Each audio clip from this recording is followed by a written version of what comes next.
pattern for the last 2 years or so. Once these girls they say my fiance, it's a wrap on anything that the dude does is stupid, any kind of abuse, any.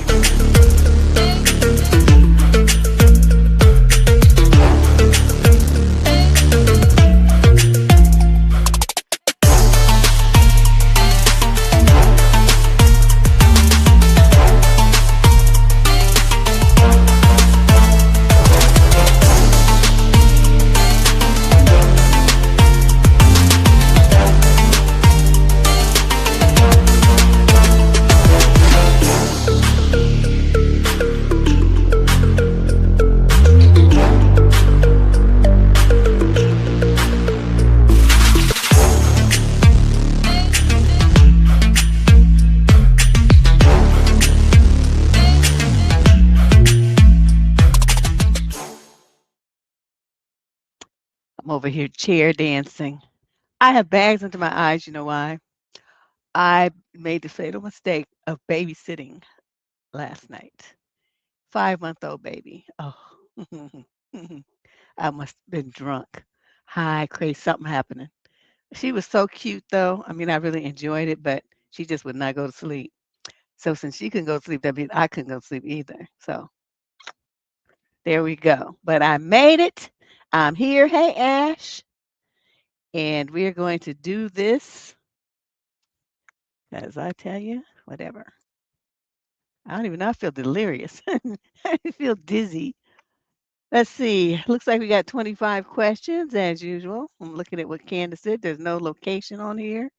Oh, she didn't put locations on any of them today. Okay, well, whatever. Well, these people are from mysterious places around the globe. But let's get started. Female, 28 to 34. Summary issue. My boyfriend's best friend hates me and is spreading rumors about me. Well, we already know what that's about, but let's see what she got going on. I really need advice because I feel like I'm going crazy. English is not my native tongue, so please excuse any mistakes. I have been with my boyfriend for about a year. We're both 32. At the beginning, everything was great. We were basically inseparable. We spent weekdays together walking my dog. He has a lot of energy, and spent weekends at my place watching movies and having dinner. It felt easy and peaceful. But there's one problem. His best friend, let's call him Y, just letter Y, who clearly hates me. At first, it was just weird comments. Every time we were around his friend group, Y would say things to my boyfriends like, I would do it, but we're not friends anymore. I don't like you. At first, I thought he was joking, but it didn't feel like a joke. Then I started noticing that my boyfriend stopped getting invited to hang out as much. I can't prove it, but I feel like it's because of me. I'm more introverted. I don't drink as much anymore, and I work a lot. I'm a dentist and I run my own practice, so maybe I just don't fit their lifestyle. But things escalated. One night, we were at a friend's house watching a game. I was on my phone playing something, and my boyfriend was looking at my screen. One of his friends called him toxic, thinking he was checking my phone. We explained it wasn't like that, and I jokingly said, yeah, he's toxic as a joke. He's actually an amazing boyfriend. Well, that was stupid. Out of nowhere, Y started shouting something in our native language that basically meant, yeah, like you're not. It felt aggressive and unnecessary. Another time, I invited him to my birthday. He completely ignored my message, no reply, not even a thank you. But then he showed up anyway with an expensive bottle of whiskey like nothing happened. It was just weird. At this point, I've already told my boyfriend that why makes me uncomfortable. I can literally feel the tension when I walk into a room, like he gets annoyed just seeing me. And honestly, it hurts because I've always been nice to him. But here's where it got worse. Oh my God, there's more? I went to a bachelorette party recently, and a couple of days later, one of my friends called me asking if I had been there. I said yes, and she told me people were talking about me. Apparently, there's a rumor going around that my boyfriend was going to propose to me in December, but changed his mind after finding out that I, quote, liked girls when I was younger. For context, Deb, yes, I kissed girls when I was drunk before, but I've never had any romantic feelings for a woman. I just compliment women a lot. My boyfriend knows this and has never had a problem with it. But somehow this turned into gossip. And from what I understand, Y is the one who keeps bringing it up and spreading it. So basically, he talks to his female friends, they spread it, and eventually it got back to me. I feel disrespected, exposed, and honestly humiliated. I've talked to my boyfriend about it, but he gets defensive and says things like, I'm not going to stop talking to my friends. or you'll get over it. But I don't think I should just get over being talked about and disrespected like this.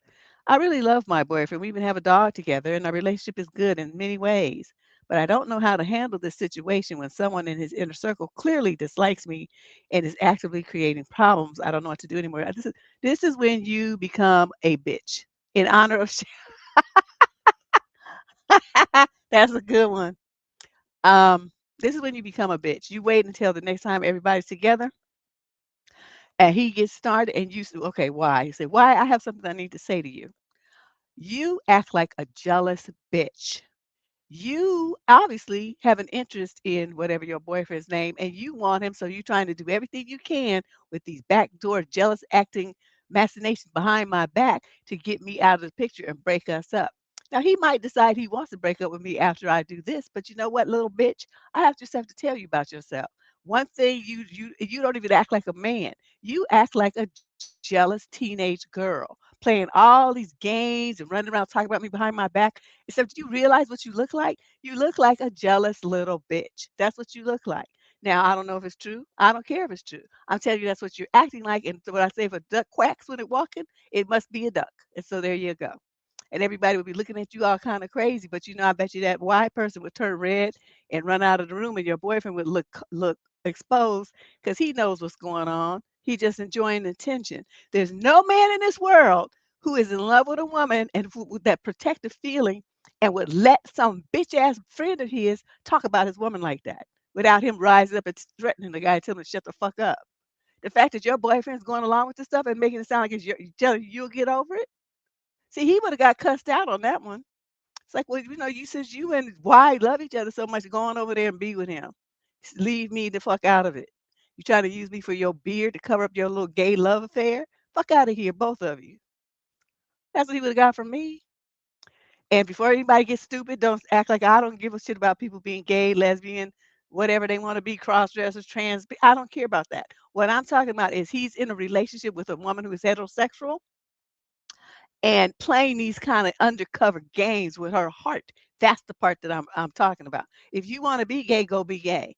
If you want to be straight, then go be straight. But let's not be hopping the fence and having people you in a relationship with somebody who thinks you're one way, but in reality you are other. Or you trying to decide and you flip flopping back and forth. That's not fair. That's not right, and it's immoral. That's what I'm talking about. So this dude, this relationship here with this dude, I mean, I know you love him and all that stuff, but you better step back and get the fuck out of this shit. Sometimes bad things happen to women in relationships with men like that. They try to hide what they really are, what their true interests are. Bad things happen. So just, understand what it is. You're in a situation with you're the third wheel in their love affair. At least the Y person loves your boyfriend. Now he may not love him back, but the fact that he's defending him against him, he's defending him, his actions to you makes me suspicious that it is mutual.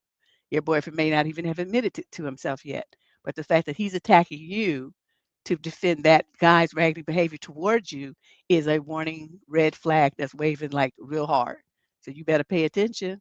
You don't let nobody disrespect you like that, and you stay with them. Talking about we own a dog together. Give him that raggedy ass dog and kick his ass out your house. Mm-mm. There's too many other pets you can get at a shelter or from a dog breeder. You don't need to be that attached to one. They all look alike anyway. Question number 2. This is a male who's 35 to 42. The female is 28 to 34. Summary issue. My girlfriend frequently brings up her past relationships in a positive way, and I'm not sure what to make of it. My girlfriend is 32 and I'm 36, and we've been together for a few months. Okay, months. Overall, things are good, but there's something that keeps nagging at me. And I love to hear from the women in your group who may have been in a similar situation. So this is time when you guys type in the chat. She brings up her exes fairly regularly and usually positively. Fond memories, things they did together, places they went together, even their nook lies. Wow, she talks to you about that? And you let her? Her most recent ex in particular comes up a lot, which stands out to me given that they had only broken up about 2 months before she met me. I've never had a problem with my partner's past before, but somehow this is making me feel very uneasy. Not in a jealous way, but I'm wondering why her past always seems to be in the top of her mind. I've already brought it up twice. She said she's clearly over him and thinks that I'm reading too much into it. She doesn't seem to notice that she talks about her past so often, or she's lying, maybe to herself. I'm not looking to vent or paint her in a bad light. I genuinely believe she's a good person. I doubt there's anything malicious going on. I just can't figure out what to make of it, and I don't want to project meaning into something that might be totally normal. So basically, my question to you is, do you know if anyone's been in a similar situation? Well, of course. I mean, damn, dude, you act like you're the only one that's been in a relationship with somebody who's not over somebody. Come on now. How does it play out in the end? Can this just be the way that she communicates, or is there something deeper going on? Yeah, I will tell you just what I say all the time. People talk about stuff that they're thinking about. Right? Words just don't fly into your mouth, from the wind blowing by. They come from your brain and then they come out of your mouth. So the fact that she's talking about her exes all the time means she's thinking about her exes all the time, which means she's not thinking about you. Now, what you want to make with that and what you want to do with it and how long you want to, be burdened with this nonsense, that's on you. I can't decide that for you. But, that wouldn't work for me. And the fact that you've already brought it up to her twice and she's still doing it. So what I would tell her is, I only know we've been on together for a few months and you only, was away from dude for 2 months before we got together. I'm thinking that you really weren't ready. Because the fact that you sitting with the man supposed to be your new man that you're supposed to be in love with, but you always talk about some other motherfuckers to me and bringing up all their wonderfulness and all this other shit here. So that obviously then that means that's where you need to be. You don't need to be over here. Because I hear more about them than I do about you talking about us. And something about that just doesn't seem right to me. So let's end this. It's only been a couple of months. You go and do what you need to do. And I'm going to go find me somebody who's further along the healing path than you are. That would be the smartest thing that you could do for yourself, sir. She's not ready. She's physically available, but she's not emotionally available because she's too tied up in her exes. Shayla, say yes, that's right. That's right, Ash. I don't understand why people want to be bothered with this kind of stuff. My husband, when we first started dating, he did that shit exactly twice. First, he mentioned, you got to have that conversation about your ex. Okay, everybody has to have the one, at least, that one conversation.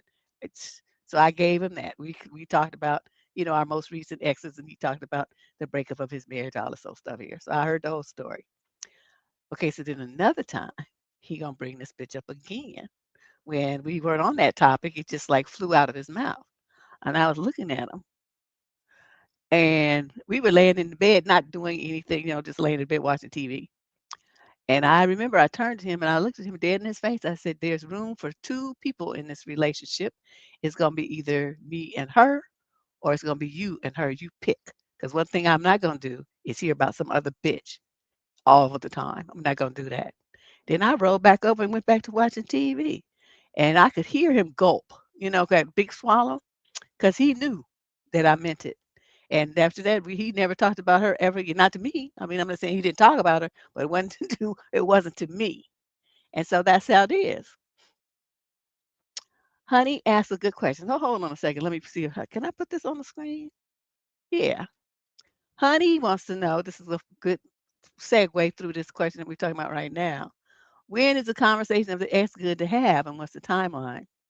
That's a conversation that you should have within the first, couple of weeks if you continue to date the person. Seriously. I mean, you have one or two dates. That's just kind of like the first date is like the meet and greet, especially these online situations. That's not really anything. You're just meeting them in the flesh. If you decide to go out again, that's really truly the first, date of you two, making a decision to date. And then, so sometime within that, I'd say the first 3 to 4, conversations, the conversation should come up. I'm not saying that it should be in great detail. You don't need to know the wherefores and thou arts and all that. You don't need to know all that, but you should have an idea of how long they were together, the depth of the relationship, the length of the relationship, were there any children involved in the relationship, and perhaps what, if any kind of problems that they're having that might impact you or your relationship. That's the only reason that you're asking this. You're not asking to compare yourself with him or her, who's better, who looks better, who's, It's not about that. It's trying to, you're trying to get a handle on if this person is emotionally available, or if they dealing with some drama baggage and stuff, still going fighting for child support and custody and all this kind of stuff. See, no, that their emotions are too wrapped up in that other person right now. The most you'll be able to get with them is, some fun times. But you looking for somebody who's ready to, be settled down and roll forward with you. They're not there. They're not there.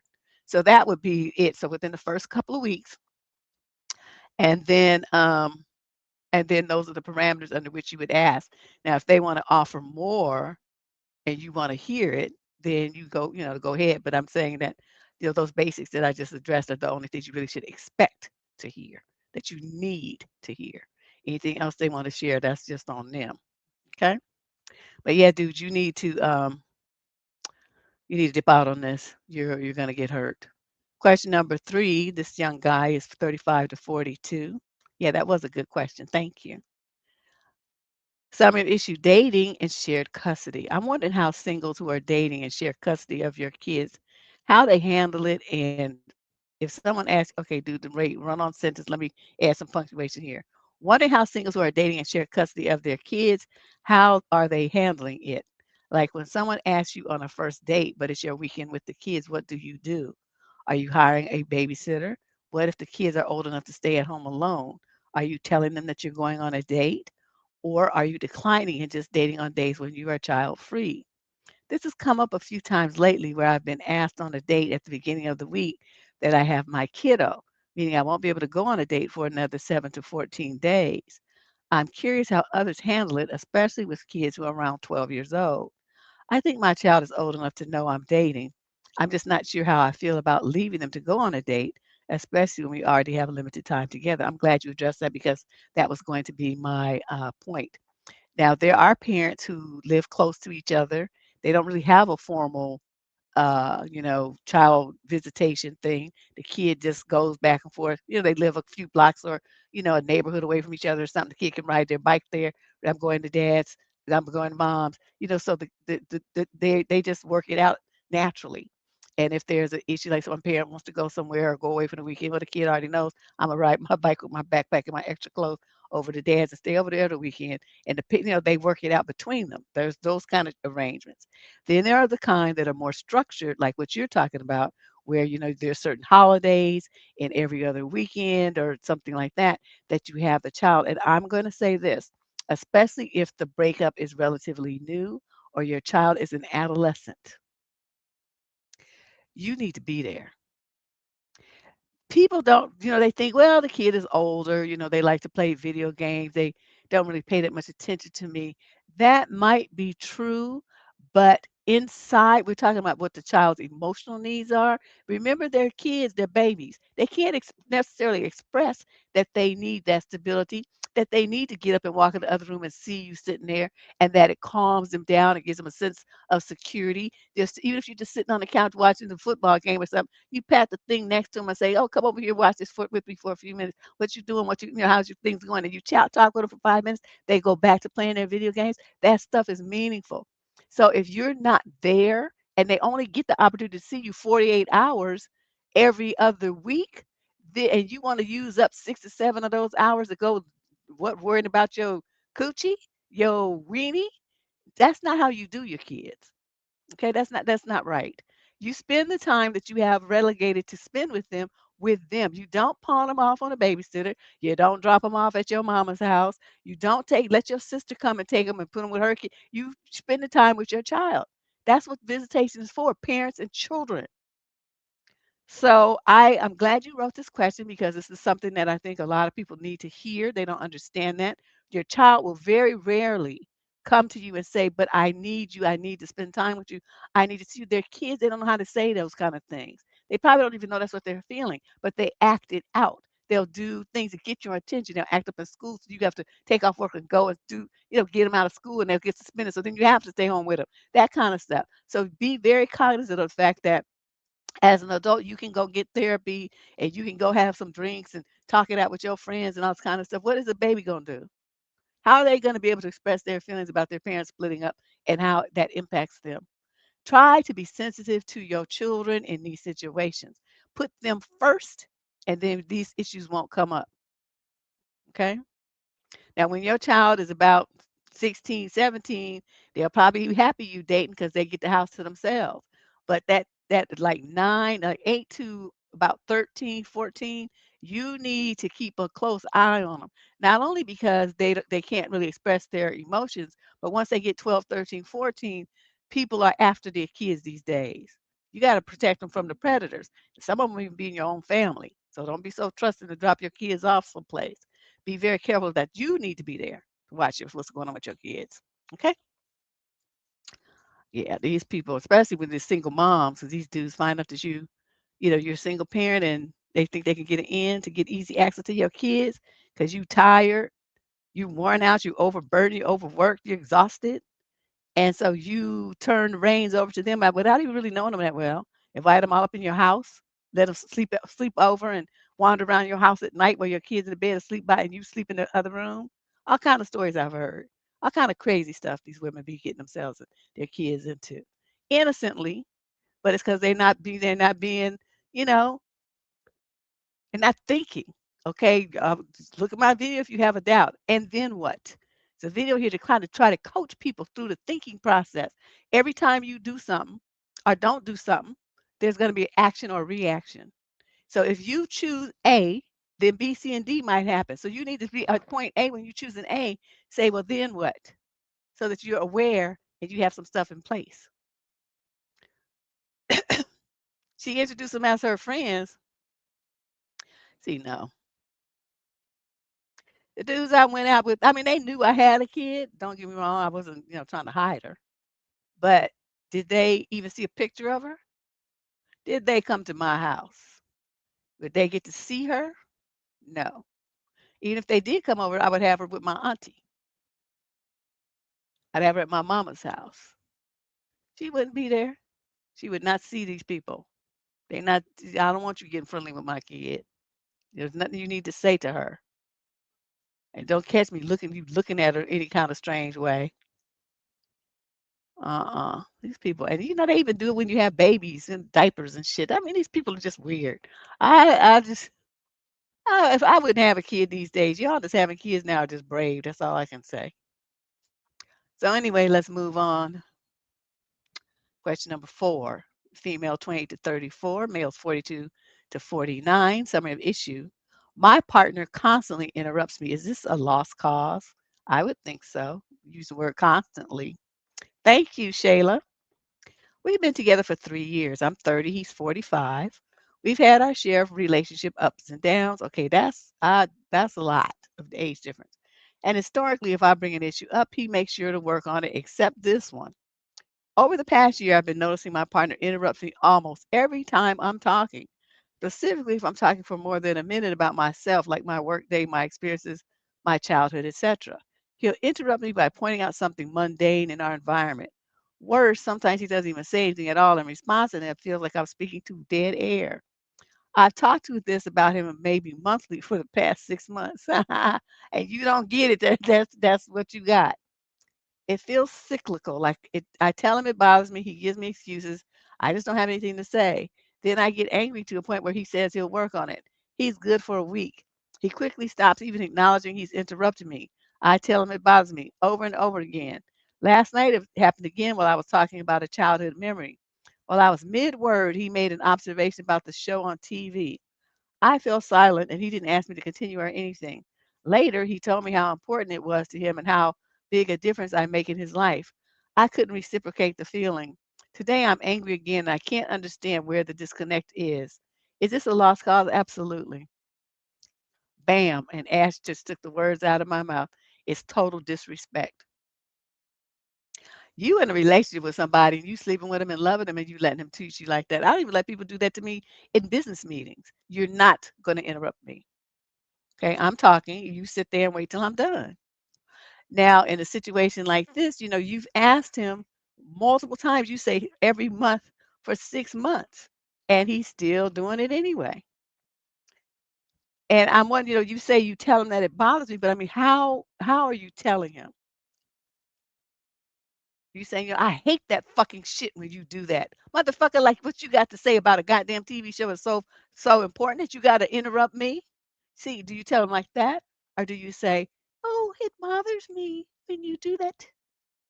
Which one do you do? I'm choice A every day, all day. And I would only do it one time. And then after that, I'd pack my shit and I would leave. Because one thing, see, well, once again, I'm not going to tolerate any disrespect. And when someone interrupts you, especially, I mean, it's such a pointed put down to say what's on this TV right now, this little mundane issue here is more important to me than what you're talking about and how you're sharing your emotional experience of your day with me. I don't give a shit enough to even listen to you for 60 seconds. That's what he's telling you by his behavior. Now, usually, his words, "Oh, I love you, you're important to me," all this kind of stuff, that's not being reflected in his behavior. And when men, a lot of men don't want to hear, they want to listen, but they have to understand that's the kind of shit that will have you in divorce court and have you single. That's how women bond with you, through words, through conversation. They express their emotions that way. And if you think that what you watching on TV is so fucking important that you can't listen to your woman for 5 minutes to sustain your relationship for the whole next day, then you don't deserve a relationship. The good husbands understand that. Like if their woman comes and she says, "I need to tell you, I need to talk to you for a minute," and he's watching, no matter what it is, they have replays of it online. Okay, so you can just go back to it if you really want to see this segment. You know what I mean? So you turn the TV off, you turn to your woman and you say, "What is it? What's going on? How can I help you? What you need?" And you listen to her. You give her whatever she needs, her emotional support, and then you go back to doing what you was doing. Now, those 5 or 10 minutes that you invested in her, and that will send her away happy, and you'll get all kind of benefits from that 10-minute investment. But men don't think like that. They don't think like that.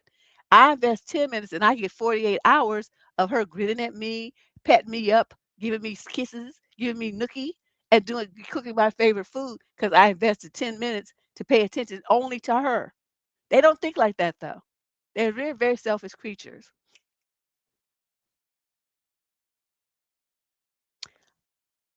What?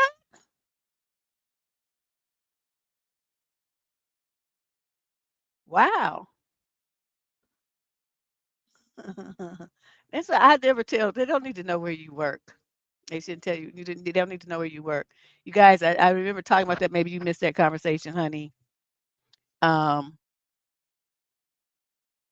they don't need to know where you work, and really, uh, you know, the whole evicted thing. I don't know.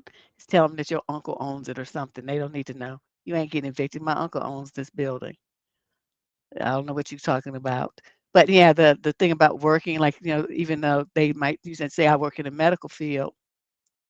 Oh, where do you work out? You don't need to know that. I prefer to keep my business interests separate from my romantic interests. Well, it's very simple. You don't need to know where they work either. It's irrelevant. You're not gonna be dating them on their job. You're not gonna be going to their job, and they don't need to go to yours. So people don't need to know where exactly you work. They just need to know that you're paying your bills and you're an adult with a job. That's all they need to know. They don't need to know all them details about you. People be too free with information. Yeah, I don't think he loves her either. She's a convenience. But that's what I say. A lot of women aren't loved. They don't see it that way though. They think because the guy, buys them things and spends times with them and sleeps with them and they have kids together and all the stuff that he loves them. Love is shown in this kind of action right here. This thing where they're willing to prioritize you over other things. If a guy can't even prioritize you for 10 minutes over a television show, understand what that means. You just, girl, what are you doing? That man does not love you. You're his priority if he loves you, not a TV show, not a video fucking game.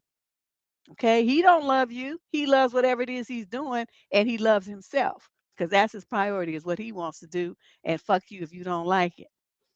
Your needs not getting met. Oh well.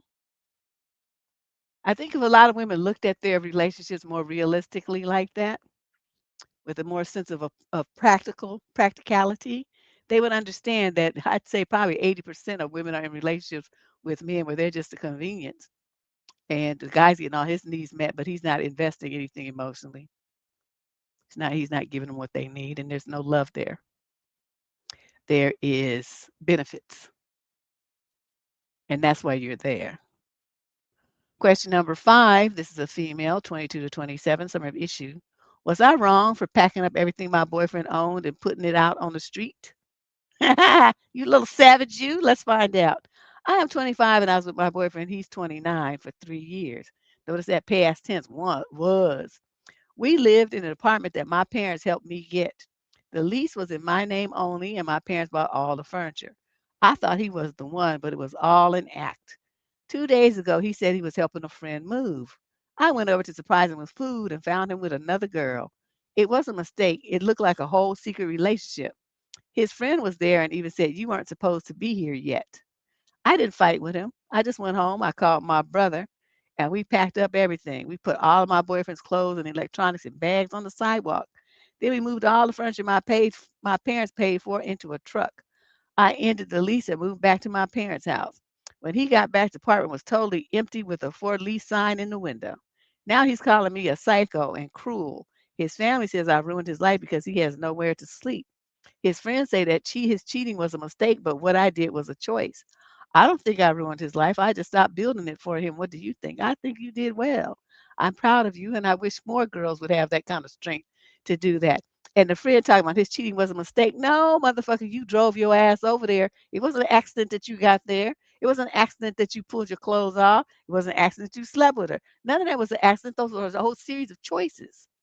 And again, see, but this is, young lady is smart enough to recognize disrespect and lack of love, and she left.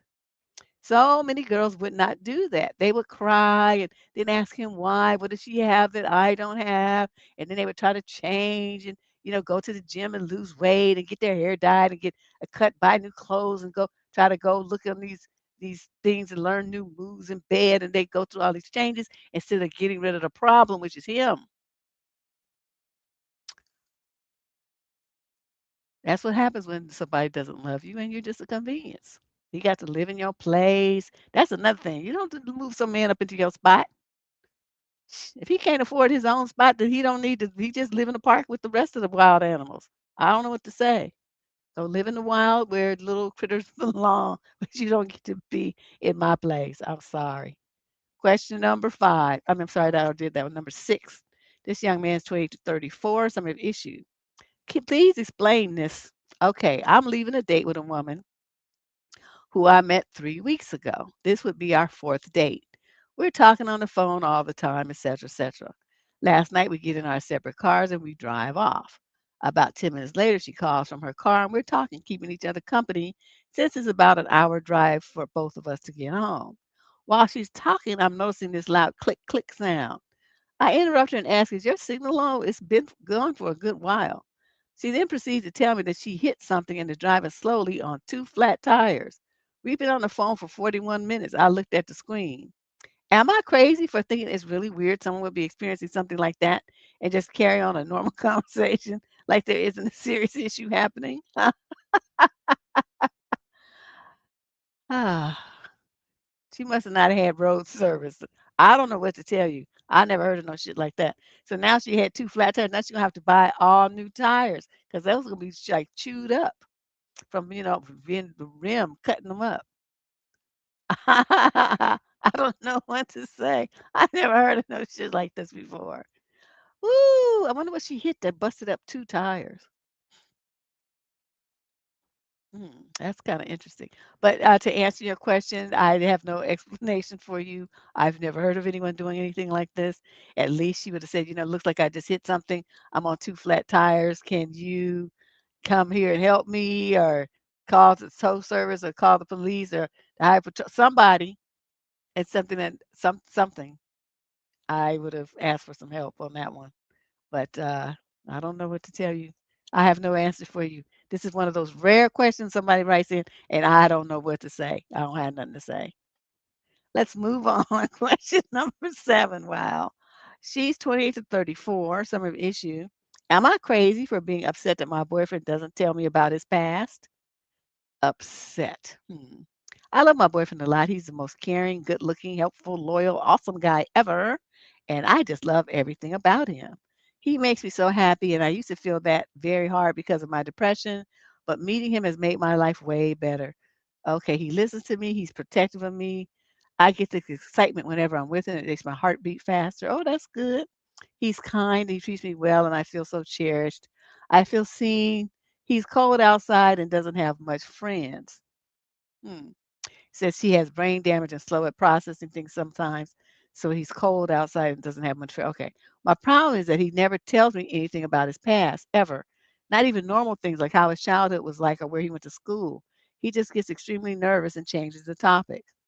Also, there's this other weird thing about him. For example, he hates touch, and it took me forever to even hold his hand. But thankfully, he lets me now if it's not a surprise. He gets quiet and cut contact with the world for a few minutes if there's police or an ambulance siren. So he's obsessed with cleaning, which is good for me since I'm messy. He does my cleaning too. He doesn't have normal experiences before meeting me, like watching movie or traveling. He's always anxious, but not with me, just in general. He's less anxious when I'm around. He covers his body. I never see his skin. His sister and I are best friends, but even she said it's better if I told you when I asked her about his past. What's going on with his past? Why nobody tells me anything. We had an argument about that recently. Okay, well, he's got brain damage. Could it possibly be that he doesn't remember? Did that ever cross your mind? And you ask him about something that he can't really remember, is stressing him out?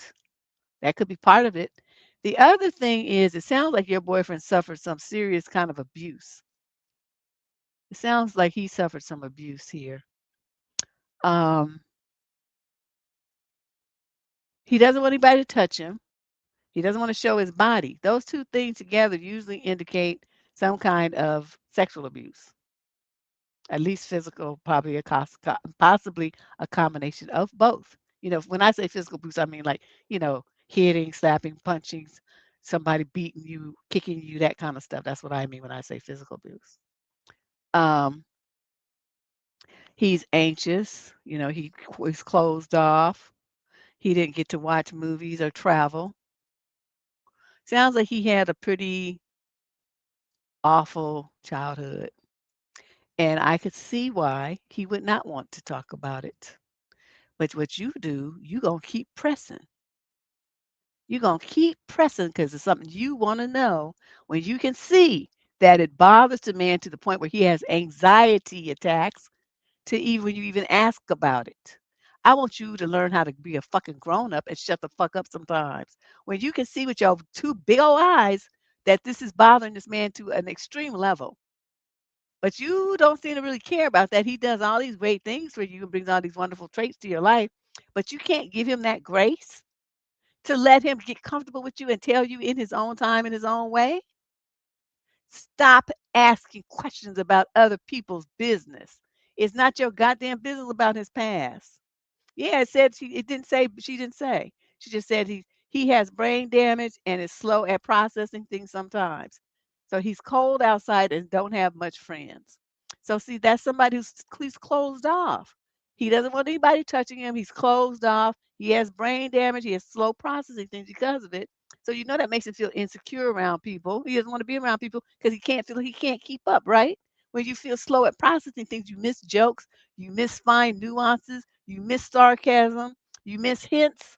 It makes it hard for people like that to really fit in. So they avoid people because it just makes them more comfortable. It's just another situation that causes more anxiety. And then, so, she want to know how his childhood and where he went to school and all this kind of stuff. The man doesn't want to tell you. Shut up. Oh, she's irritating the hell out of me.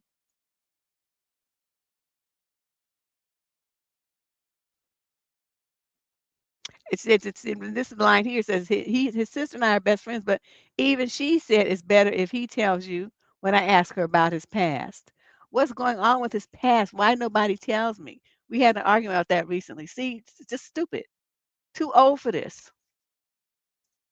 Too old to be acting like this. 28 to 34 years old and just got the sense of a rock when it comes to this man. You got somebody who's very damaged. Okay, we don't know the extent of it. His sister knows probably some of it, but even if people are in the same situation, um, they will experience things differently. So you probably will never know. Are you gonna be okay with that, or you just gonna keep hounding the man for the rest of his life? In which case, you won't have this relationship for long. I can tell you that. So, yeah, no, she doesn't. She didn't say anything about scars. You heard what she. It was just the one sentence. That's all she said. Question number 8. This is a female, 22 to 27. Summary of issue. My boyfriend did C with my best friend. Wow. I've been dating this guy for about a month. We hit it off almost immediately, and we seem to share almost every value. We want similar things in life, which has been very refreshing. While getting to know each other, even before we met, I asked him if he did drugs. I grew up with a single mom addicted to crack and no dad due to an overdose. Drugs in a relationship are a deal breaker to me. He told me that he had, but wait, what? He told me he had what he, but no one else considered a. Okay, I don't know what she's trying to say. I guess he did, but he wasn't considered a C problem back in college, but he never plans on doing it again.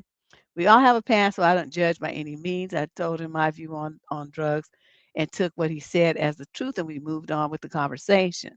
When we started dating, I told him that if he did anything like that while in our relationship, that will be the end. He is free to do whatever he wants, but I will not date someone who does these. Well, here's the issue. My best friend of 10 years does do see quite frequently, and we all hang out as a group almost every weekend. So you don't want somebody who do deeds. Your daddy died of an overdose. Your mama was a crackhead, and yet you have friends that you hang out with every weekend who do those substances.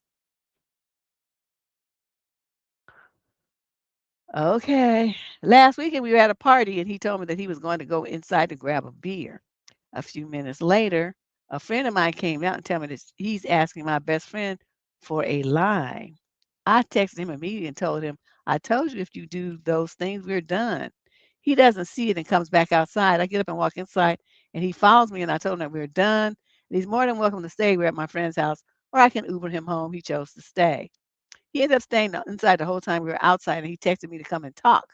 We ended up getting into an argument, and he left, but ended up staying at my house. He lives an hour away, so the next morning, he stayed all day, and I told him at the end of the day, what I said still stands is over. We got into an argument. I have some pretty bad self esteem issues, and I'm very insecure when it comes to my friendship. She's very conventionally attractive, has a better job than me, and in all honesty, is just a better person than I am. Well, in the argument, I told him, well, if you want someone who doesn't care if you do deeds, date my best friend. He says, maybe I will. This hurt pretty bad. I ended up calling him when he left because he left things at my house. We started arguing again. He calls me a loser. He has to lie to people about while I'm not at work. I work part time at the moment when they ask why I'm not working and some other things that just hurt my feelings. He has since apologized about it all and swears to me it'll never happen again. He will stop drinking and that he'll show me that he's the type of person that I want in a partner. I do really like him and wish things were different, but I don't know what to do. I told him that unfortunately I will pick my best friend of 10 years over a relationship I've been in for a month, and that anytime we're out with my friends, there will probably be C around. He said as long as he doesn't drink, he doesn't want to do it. Okay, so I'm trying to figure out what the question is here. You said you have some self esteem issues, and I can see that because part of having a high self esteem is establishing and upholding firm boundaries, your morals. You stay in line with your morals and value system, and you don't let anybody, impact those or change them, or bend them or eradicate them. You just don't do that because you have a spine and you have high self-esteem. In your case, you say you don't want these things in your life, and you have some trauma behind it, and which would justify those reasons.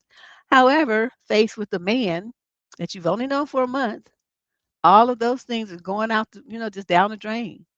And you letting this dude be at your house, you know what he did, you swap it down, we're done here, but you still talking to him and you want to still argue with him. And I'll see that's you still have emotions attached to it.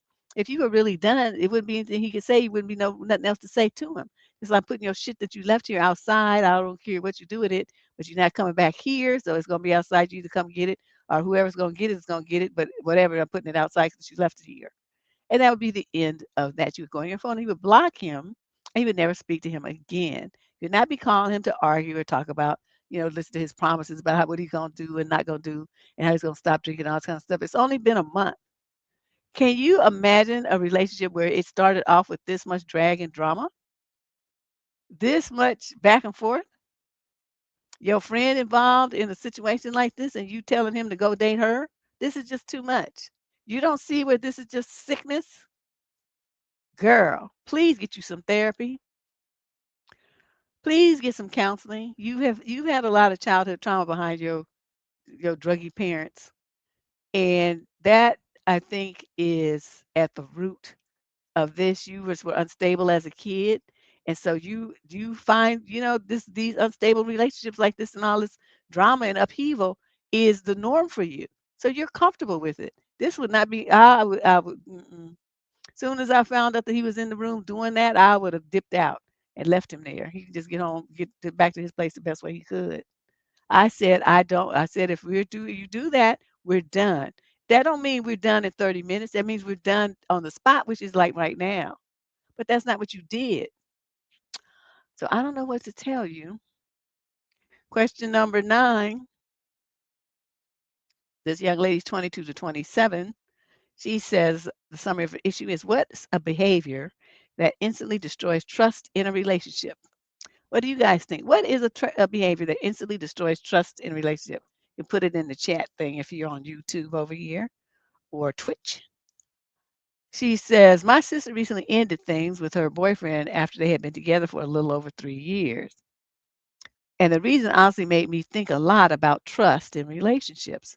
From the outside, everything seemed fine. They didn't really argue much, and most people thought that they were a solid couple. But she told me things that started to change when she caught him lying about small things. Not major lies, just random stuff that didn't even seem worth lying about. At first, she ignored it because it felt petty to make a big deal out of it. But over time, she noticed it happening more often. Eventually, she said the real problem wasn't the lies themselves, it was a feeling that she couldn't fully trust what he said anymore. Once that doubt started creeping in, even normal conversations started to feel different to her. It made me curious about how other people see this. Deb, what's a behavior that instantly destroys trust for you in a relationship? Is it something big like cheating or smaller patterns like lying or hiding things? I think for me, it's smaller things. It's something as simple as, okay, you say, I'm going to pick you up at 7:30. And this is a true story. This really happened. Okay, this guy, he said, I'm going to pick you up at 7:30. At 7, he called me. Now, this is when I was living in San Francisco at the time. And he called me, said he was in Oakland at at a restaurant on the estuary, the bay over there. I can't remember the name of that restaurant. Solomon Grundy's, I think it's called. He was there in the right at the Berkeley Pier, and you got to cross the Bay Bridge and get all the way through San Francisco through all that traffic because I lived out near Golden Gate Park at the time. And so I'm looking at the clock. It's 7 o'clock. I said, "Well, you better be here at 7:30 or I'm leaving." So at 7:28, he wasn't there. I called this other guy who wanted to take me out. I said, "Oh, suddenly I'm available. You still want to go out?" He said, "Yeah." He only lived about 5 or 6 blocks from me. He said, "I'll be there in 5 minutes." So I don't know what dude was doing. He jumped in his car. So as I was going down the stairs, locking up my place to go get in the car with him, then the dude was supposed to be there at 7:30. So now it's about 7:45. Speeds up, hitting the brakes and screeching to a halt, all sweaty and out of breath and stuff. And he showed up. I said, I'm looking at my watch. I'm like, but you're supposed to be here at 7:30. It's like 7:45 now. I'm going out with him now. And he was like, what? I drove all the way over here, this and that. I'm like, you shouldn't have been at Solomon Grundy's at 7 when you knew you would need to be in San Francisco over here at 7:30. See, that was bad planning on your part, but that had nothing to do with me. And then I went and got in the dude's car and I drove off like ta-ta. And he's sitting there on the sidewalk. I will never get that. His hands on his lips, rather looking at me, just in astonishment as the car drove away. I'll never forget that. I kind of felt bad for a minute, but then I didn't really feel bad because he should have kept his promise. But I tell you what, I still kept messing with him. But I already knew this is not going to be no love situation. He was just cute. And he was fun. He had a lot of money. So we used to go to some really nice restaurants and stuff.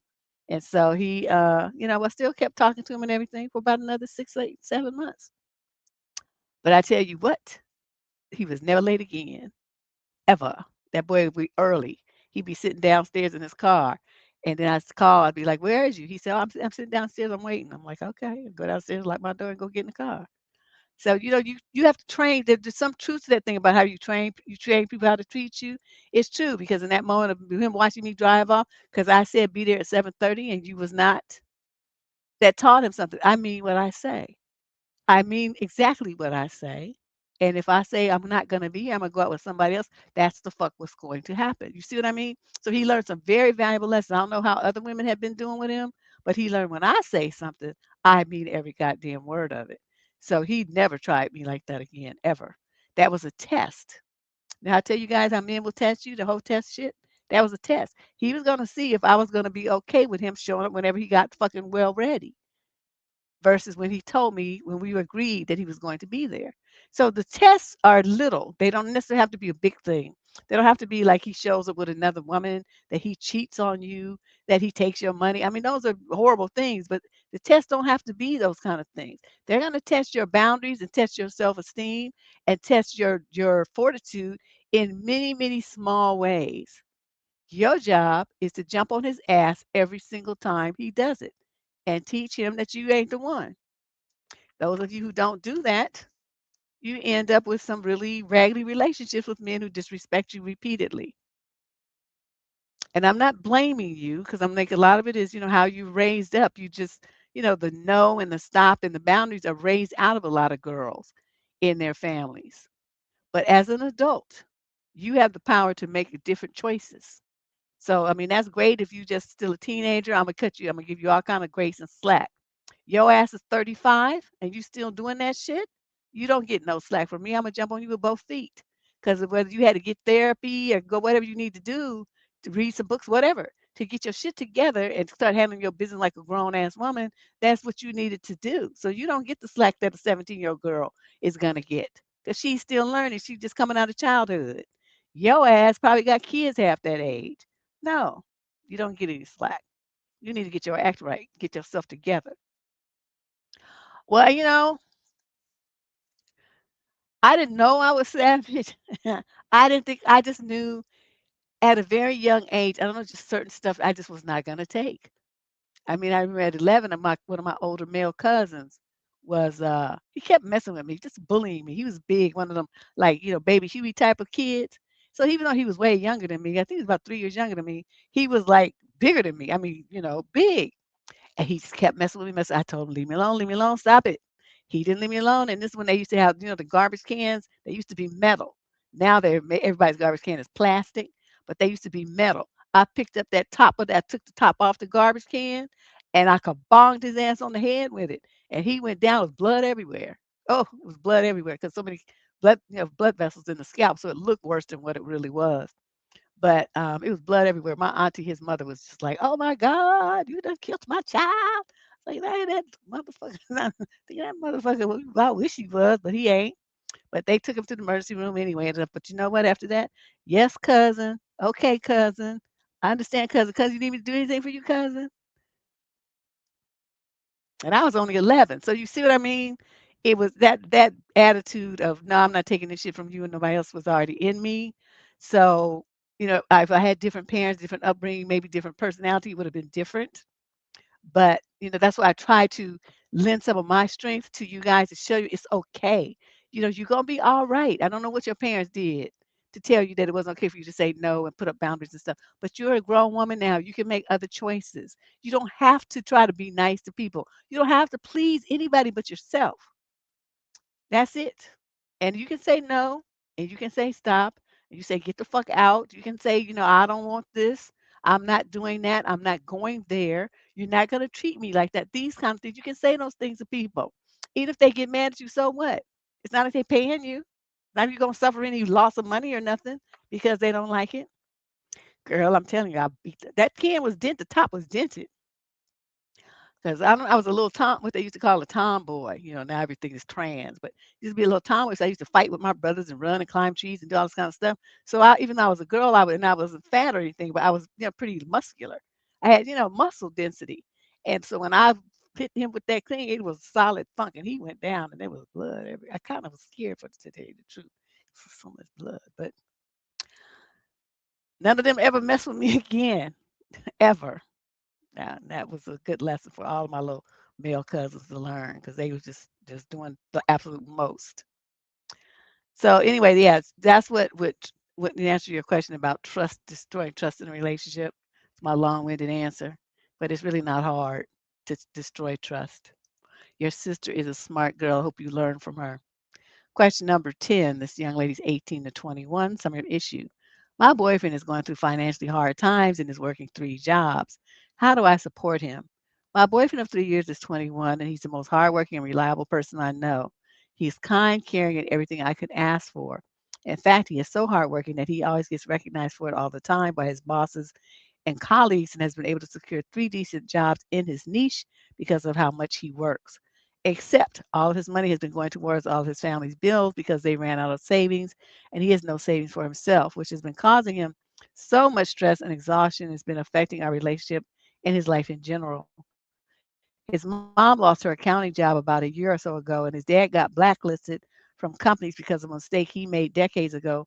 So they have been relying on him to survive while they look for a job unsuccessfully. My friends told me he should move out, but that would mean abandoning his family. Okay, his mother lost her accounting job a year or two ago, and she can't find another one. I smell a game here. And the daddy, even though he got allegedly blacklisted from some industry, he could do something else. He could go be a day laborer. Shit, they don't never blacklist nobody. Not only does he not want to do that, but he wants to keep the house in the future. Because of this, he's become a workaholic.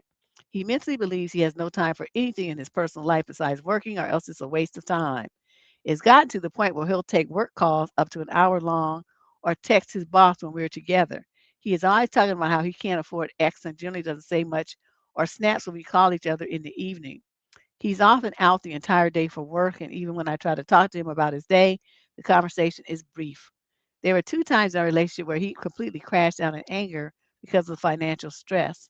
For example, he threw his phone across the room, he sped through some red lights, he said things that implied he wanted to off himself, stuff like that. Although afterwards he completely comes to his senses and apologizes for weeks afterwards.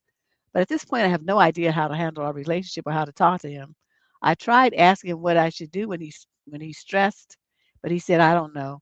And when I press him further, it goes nowhere. I convinced him to go to therapy twice for the crash outs and it didn't work out. Plus, it's expensive. My question is, what can I do to help reduce his stress, and how am I supposed to approach talking and dating him during this time? Right now, I default into staying silent besides saying I love you when he's frustrated and tired. I'm so worried that the stress will lead to chronic health issues or a shorter lifespan. I feel completely helpless and lost. The best thing you could do is look for some job options for his raggedy ass, lazy ass parents. The accounting, bookkeeping kind of field, there should be something that his mother can do for a small business, a bar, something. As for the daddy, I'm not sure how he got blacklisted, so he can't find any work. I doubt that is a true story. That can't be true. I wish she had put the locations on here because then we'd know if we talking like a small town in the middle of nowhere, or are we talking about a city? I don't know.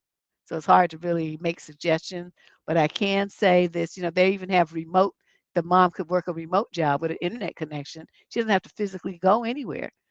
Books record keeping is electronic anyway. So there's no reason why she's not working. His parents are on some bullshit, and he's just unfortunately being allowed to, he's been allowing them to guilt trip him into working like a slave to support them while they sit on their ever widening asses. So I don't know. He wouldn't be my boyfriend though. Because the reason why I'm just sitting here as I'm thinking about the game his parents are running on him, I could not have a boyfriend that's stupid. I would not have any respect for him. Like you even told your mother, I don't care what kind of job you get, you better get something. Because I'm gonna do this exactly 1 more month, and then y'all just gonna be homeless. because I'm not doing this anymore. And then that would be that. So yeah, you do what you want to do, but I'm thinking that that would be your best approach. I was looking up some jobs, and these are remote. Your mother doesn't even have to go anywhere. So here's some job listings that she can try for, and then I would leave it alone. And if nobody did anything about it, then I would break up with them. Question number 11. This is a man 42 to 49. Some of the issue conversations about pace and intent. Am I the a hole? So I've been dating a nice woman. She's 39 and I'm 47 for nearly 3 months. We met on a dating app after she reached out to me. We click well enough. She has kids still in the house while I'm an empty nester, and I've been divorced since 2024. Early on, we had some conversations about pace and intentions of what we were looking for. I'm generally dating for a long term relationship, ideally my last one. She agreed. We've both been divorced twice, and we both share that we're not really driving things quickly towards marriage again, but long term is our shared goal. You done been married and divorced 2 times? Damn, you must really like being married. Anyway, we kept going on dates for the first few weeks, and I invited her over for dinner and drinks at my place. We were 5 days in and had kissed since date 2. I was feeling comfortable inviting her more into my life and progressing more physically. We had a great evening. I cooked, we had drinks, and we were moving towards the bedroom when she stopped me and asked me if I loved her. I literally stood like deer in headlight style for who knows how long. I'd never been asked that, especially right as I was heading to have nook nook with someone for the first time. I could tell my pause was received negatively, however, by her expression. She was disappointed, hurt even. Instead of answering honestly, I asked if she loved me. She did not respond. I asked her to go sit on the couch to talk, and she agreed. I told her I knew we had chemistry, we felt compatible and had similar life goals, and that she occupied my mind frequently, but I was not at the level comfortable enough yet to generally share professions of love. I asked if that was required for her before intimacy. She said that she had hoped it was there for me. I asked her again if she could tell me she loved me, and she could not. Anyway, we talked around in circles about this for a bit, and then she asked me to just drop it, and we got back to just being in the moment physically. We had a very good evening after that, like very good. Next morning, she said she felt like she was unfair the evening before. I didn't pile on, but I told her I understood and loved how things were progressing with us. She then kind of went sideways into how now, even if I told her I loved her because she had asked me, she wasn't sure she'd believe me. Huh? To the main question for you. We have since discussed our pacing again. Remember, she works full time and has kids at home, so during the week it's difficult for her. Okay, dude, you just going on and on. Okay, man, and then she had told her my point was that just because a guy love bombs her is leading and doing and planning everything doesn't mean that a society this relationship is healthy or meant to be. I told her I understood if that's her preference, but I'm looking for a partner, not a dependent who expects me to take the lead 24/7. I want to feel wanted and desired too.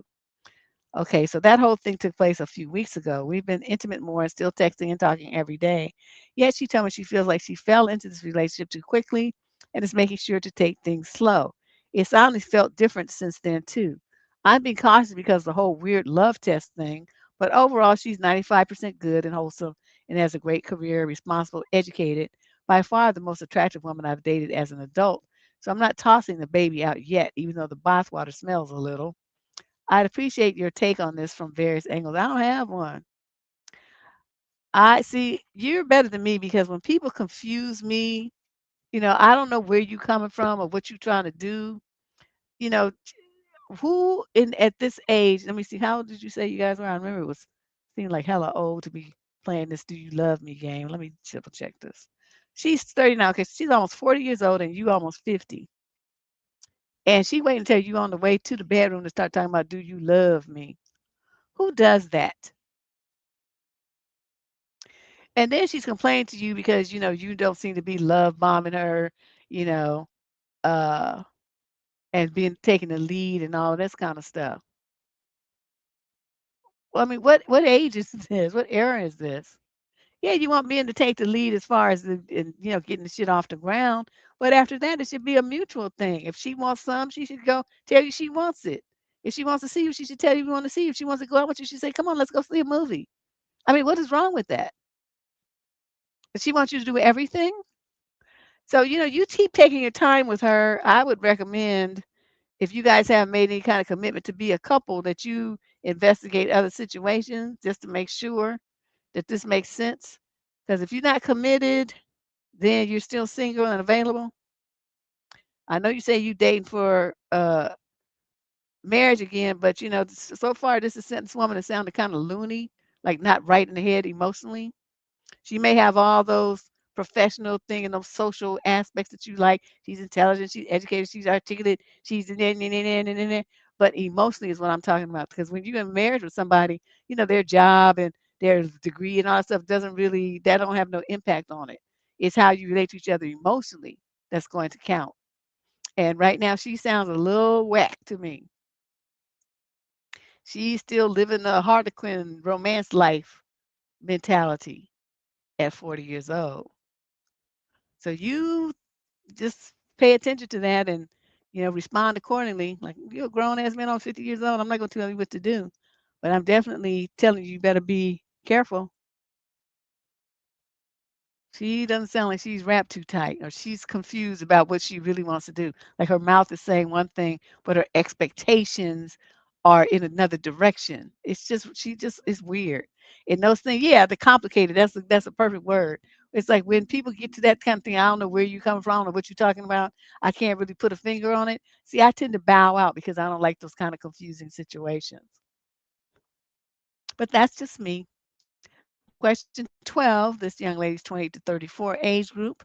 She says the summary of her issue is my fiance lost my extra car key and isn't helping me now that I'm locked out of my car. Okay, so what did you doing sitting somewhere on the curb and typing this letter? What's going on? My fiance and I have been together for 5 years and we lived together for 4. In 2022, he didn't have a car and was just using one of his mom's. The same goes for now. I had given him my spare key to keep just because of emergencies, and he gratefully took it. Today, I accidentally locked myself out of my car on my way to work. I had gotten 2 hours of sleep since I was up all night helping him prepare for an event with his business that he fell behind on. I called him in tears at 5 in the morning, begging him to bring me the spare key. He said he didn't know where he put it. 30 minutes later, he drove 2 hours to his mom's house, already planned on it, without even looking for the key. So he drove off and left you unable to well, I guess you could have called an Uber or something and got to work. I then was stressed about how expensive it was going to be, especially considering I had just helped him financially this past week.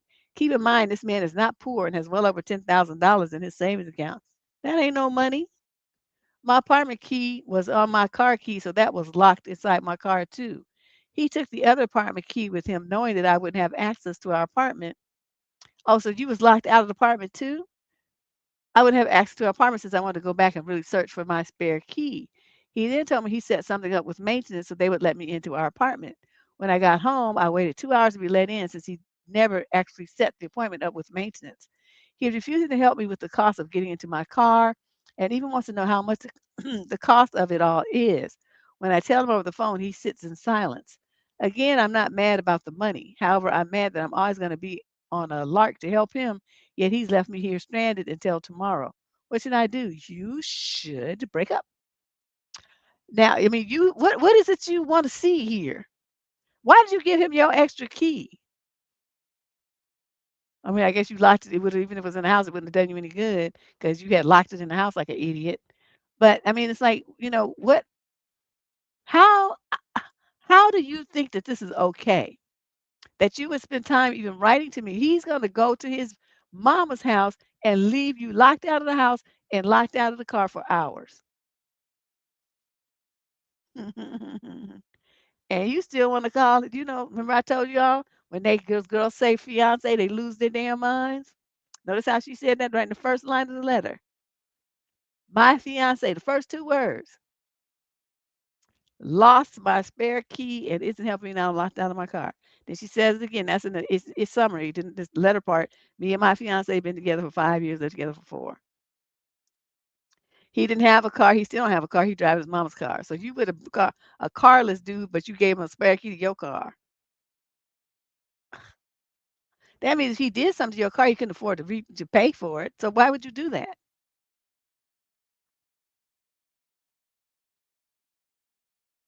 He don't know where he put the spare key to your car. Them car keys are expensive. Well, I had a car keyless locked, and they were talking about how much that shit would cost to replace. I was like, oh, I better not never lose this sucker. I don't know I don't know what it is that you need to hear. I mean, he it repeatedly ignored your need for help, and this was kind of a crisis. I mean, you couldn't get in your car, and you couldn't get in the house. He had keys to both. All he had to do was come back and let you in the house then. Instead, he drove 2 hours to his mother's house without even stopping by to take care of you first. So, I'm looking at this. He didn't even call the maintenance people to tell them to let you in because you were out there, I'm assuming, with no, you had to have your phone. But so you could have called the maintenance people too. But I guess he promised to do it. So you were relying on him to follow through, and he didn't. So that's the third thing. You expect him to help you with the cost of getting into your car. I don't know why you expect that. You locked yourself out the car. He didn't. That was you. But what you need to do is get your spare key back, start looking for you an apartment, and then move and leave this dust bucket behind. This is somebody you can't depend on in an emergency. That's all I would need to see.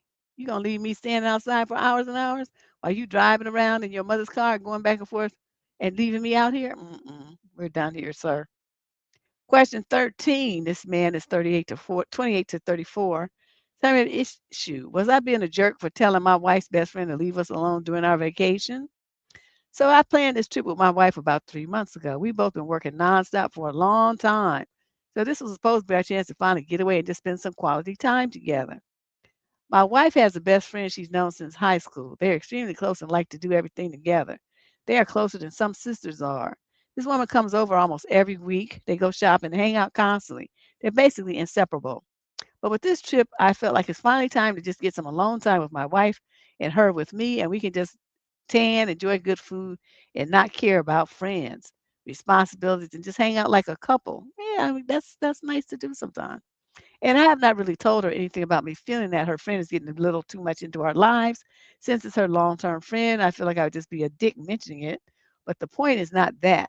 The point is that when we checked in the hotel and went to the pool, the friend showed up. Her friend showed up on our vacation. My friend obviously got happy and all smiley, but I was honestly furious. I told her that to randomly show up to someone's vacation that was planned for a couple is unacceptable and frankly rude. She told me to calm down, and my wife just gave me the eye. But I kept pushing, said I would appreciate some alone time with my wife, and I don't want you around. After that, she left, and now my wife is mad at me for how I talked to her. And I feel like maybe I did kind of overreact, and I could have handled it in a better way. But at the same time, I'm just tired of her being around. Was I wrong for standing up to myself? Nope. I'm surprised you didn't do it beforehand. I can see why, and this is a thing where your wife as long as because you seem to be okay with it since you didn't say anything. See, and this is the problem when people try to quote be nice and they don't speak up. But this is a conversation that you should have with your wife and a friend. Is like, look, you can come over here once a week, but other than that, we are a married couple, and you can't be coming over here all the time and cock blocking. You need to stay at your house. You talk to her on the phone or something, but you don't need to come over here. And you need to realize that the single life that you guys had together, where you can spend all your time together, all the time, those days are over. She has a husband now, and I need some of her time, and this marriage needs some of her time. And so you can't have it all. I suggest you find yourself someone to date so then you can, have someone to occupy your time too. But this going on the vacation thing, I just really don't. It's just like a fucking stalker. That's like next level weird. Your wife, instead of being angry at you, should be mad at her friend. Yeah, I mean, it may sound that way, isn't it? Like the real relationship between the wife and his friend, and you to cover. that's that's what it sounded like, dude. I hate to tell you. That's just not I've just never heard of anything like this. The only time and I can tell you this is the honest truth, I had a friend like that, and, she started coming over. Yeah, I told you I lived with this guy, right? I had no business living with him. But she started coming over to our house, uh, regularly, I'm not gonna say every day, right around dinner time. I cooked or he cooked, and we would sit down and we would eat together. And so the first time, I didn't really pay too much attention to it. Then the second time, and it was the same. This is sort of becoming a habit. So I didn't even wait for him to say it because my friend. I'm like, why do you keep coming over here every evening? And she's like, well, it's not every. I said, no, it's too much. You're gonna come when I invite you from here on out. Don't just be showing up here. I'm not gonna let you in anymore. This is not a good pattern to even start. And I made her get up and go home. And after that, when I had some kind of event, and I would invite everybody that she could come. But other than that, I never let that bitch back in my house. Like, what are you doing? What are you trying to do here? My tackles was raised. You're trying to get a little bit too cozy up in my house around my man. I'm not feeling it. Go away. And it could have not been that. Actually, it wasn't that. I didn't find out until years later that she liked me. But I didn't know that at the time. I thought she was trying to get with dude, and so that's what I told her.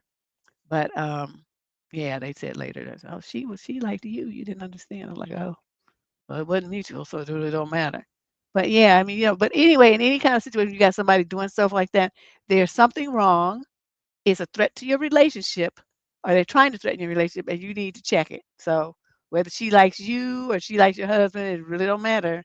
Just put a squelch to that. Let's move on to this young lady's 22 to 27. This is question 14. Summary of issue. Is there any situation where this is just friendly and not insanely romantic? In short, I have a crush on my coworker. He is 3 years older at 26, but we've known each other for a couple of years now, and to be honest, I would consider us genuine friends. He is on a solo trip abroad at the moment. The other day, he visited a coffee shop where, with every coffee purchased, you get a free portrait of yourself drawn on the cup. He, out of the blue, sent me a picture of a coffee cup with my portrait on it, saying that he remembered telling me about this cafe, which he did briefly before we met, and that so he got them to draw a picture of me on the cup. He said he wanted to keep it a surprise, but just in case the cup gets damaged in any way on his way back, he wanted me to see it in its pristine condition. He got himself a portrait of himself done on the cup too, but just the thought of him finding a picture of me and getting someone at the coffee shop to draw my portrait on another cup, all the while being in a different country and having to transport it back home. I'm so confused because I didn't think he liked me like that. And this has me questioning a lot. She put like hella T's. So, is there any world in which you would do something like this? Oh, she says, so I'm wondering if the guys would answer if there's any world in which they would do something like this for a female friend, or would it only be if you had feelings for her? We don't have that many men on this show, so that's probably not going to get you an answer unless they come and listen to it later. They do come and listen to the pre-play, but not to the live streams that much. I'm going to say this. He's definitely thinking about you. Right? To be all in a foreign country and remember that he told you about this coffee shop and then to find a picture of you online or whatever and then show it to the person, have them draw the picture on the cup. That is a lot to be just quote just a friend. I mean, I have good friends. I would never think to do no shit like that for them. Um, it's definitely showing some kind of interest that's above just basic friendship, like you might think. But is it enough for a relationship? Is that what he means? Is it, I don't know, but I don't want to label it too much and get you thinking that the man is madly in love with you and all that kind of stuff. I wouldn't do that. But it's definitely something that's motivated him to think about you while he's in another country to the point that he would go through all those changes. So just be ready, if case he comes back and he asks you out or something, you have to think about that. Would you want that? If you guys work together, is that a good idea on the job? All these other things aside, you think about, the pros and cons and possible ramifications if it doesn't work out, or even if it does. So you think this through. So by the time he gets back from wherever he is abroad and presents you with this cup, how are you going to handle it? What's your response going to be? So that's on you. You have to think about those kind of things. But in my opinion, it's definitely indicative of someone whose interest is more than just casual friendship. Okay. Question number 15. This young lady's 20 to 34. The male's 22 to 27. Some of the issue. I'm sad because my boyfriend didn't get me a birthday present. My boyfriend's 25 and I'm 28, and we've been dating for about a year and a half. This is my first real relationship that I've been in, and I have been very picky in the past. Because of this, I sometimes have difficulty determining what is normal in a relationship. Last year, my boyfriend got me some presents, but apologized for ordering them late, so they didn't come in on time. I told him it was totally fine and I didn't really care. I will say for his birthdays, I've gone pretty all out, planning day trips and getting him gifts. But this year, he didn't give me anything and hasn't said sorry or acknowledged it. He did take me to dinner at a chain restaurant. He has been spending a lot of money lately, especially on new golf clubs and a Nintendo Switch. He got the latter about 2 weeks ago and it is at my house. We do not live together. I play the Switch fairly often, and I'm wondering if that is what he meant to be my birthday present, but he uses it and takes it back to his house too. Part of me wonders if I'm overreacting because of the example I have seen of a different kind of relationship with my parents. I've seen how much my dad spoils my mom. He is always very intentional about gifts and making her feel loved. But I wonder if this is just because of his current life situation. He is now very well off. I think my boyfriend shows love to me, but maybe in different ways.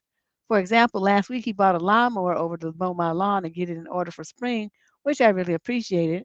But he is not one to buy flowers or gifts just because. My worry is that I'm being materialistic, but it really hurt today when he didn't give me anything and didn't even acknowledge it. Am I being ridiculous? Dad, would you say anything to him if this were your boyfriend? I have not said anything yet.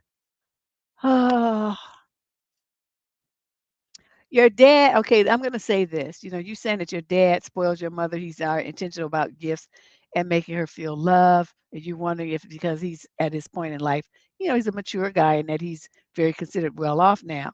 The idea of someone who gives gifts and thinks about you to give you something that's gonna bring you joy is not limited to income, not associated with income at all. It is a trait that you either have or you don't. And people will, even if they have to make you something, pick flowers by the roadside of the road.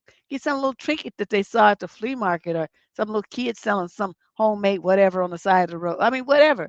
They're going to be thinking of you and they're going to get something because they know that it would be meaningful to you and that you'll like it. The cost of it is not the issue. It's that they're picking something that they know that you either need or would want or like. And the price is not the issue, right? So in this, yeah, the other guy, I think he does too, but I'm kind of hesitant because I don't want her, to be because she already has a crush on him. I don't want her to jump in my head, seeing them two together, writing her last day with his and all this kind of stuff. I just want her to slow down, let him pace it. Um, so your boyfriend buying a lawnmower, I mean, I don't know any woman who would consider that a romantic gift. And, you don't need to buy a lawnmower. You could just have some kids from the neighborhood come and mow the lawn. Gives them some little pocket money, and then your lawn is mowed without you having the ridiculousness of, upkeep and maintenance and buying gasoline for and stuff of a lawnmower. I don't know. I think if my boyfriend did not acknowledge my birthday, I would have to tell him flatly, it really hurt my feelings that well, my birthday came, you didn't even say happy birthday. You give me a card, you didn't do anything. What was that about? And then when it came to be his birthday next time, you think I would do anything? You better show that equal energy. So all that shit you be doing, going all out for his birthday, you do that because that's what you want him to do for you. He didn't get to do shit for you. What does that mean? That means he wants you to do that for him. So when it's his birthday next time, you just ignore the fact that just act like it's Tuesday. He's gonna notice. You didn't say happy birthday. He's gonna be like, no, did you say happy birthday to me last year when it was my birthday? He's gonna say no. And he's like, I thought that's what we was doing. We're not acknowledging each other's birthday. You set that tone. You set that trend going. I'm just following. He wouldn't get shit out of me for any holiday after that. Actually, we probably would break up. I know me. I'm just talking shit because I know I would break up with him. I'd be like, you think you're gonna be that's appropriate behavior to say you're gonna be treating me? Mm-mm. We're done here, sir. Question 16. She's 22 to 27. Summary of issue. Do I have to pick a career or love? You don't. You can pick either or neither. Me and my boyfriend have lived together for 3 years or so in Boston. I've been dating for 5.5 years. Wow. My lifelong dream is to move to New York, and I recently got an amazing job offer there. I really want to take it, but logistically, it seems impossible. Lease. Yeah, I guess these are her reasons. Number one, lease. My boyfriend and I share a lease with 8 more months on it. We share one bedroom, so I'm unable to sublet without making him move. He can't afford the apartment on his own. I have decent savings, but probably can't afford to continue paying rent in both cities. Number two, job. Neither of our jobs offer remote work as an option. He also is a great time in his career, so I don't want to ask him to give that up. But I don't want to give up my dream job either. And number three, the relationship. We've been together for a long time. We did long distance for the first 3 years of our relationship, and it was not ideal, but we survived. Our relationship is very stable, and we both agree we're headed towards marriage. I would like to live in New York for at least a year of my life. I would love for him to eventually join me, or I would be willing to come back to Boston. I'm going to say this, you 22 to 27 and you don't have no kids and you're not married, move. Take your dream job. Take your dream job because when you're young, that's the time to do all these kinds of things, to take these kind of risks, to do these kinds of gambles. You know, that's what you're gonna do. And you just go to your if you're gonna do it, to show the job offer to your leasing company and say, I have to move out of state. It's not like I'm gonna be staying, I'm just moving out down the street. I have to move out of the state. I'm gonna be on the other side of the country. So, I need to break the lease so I can take this job. And they'll do it. They just don't want people to, be just breaking leases just for shits and giggles. But you gotta, move out of the state to a job on the side of the country. Well, what are they gonna do?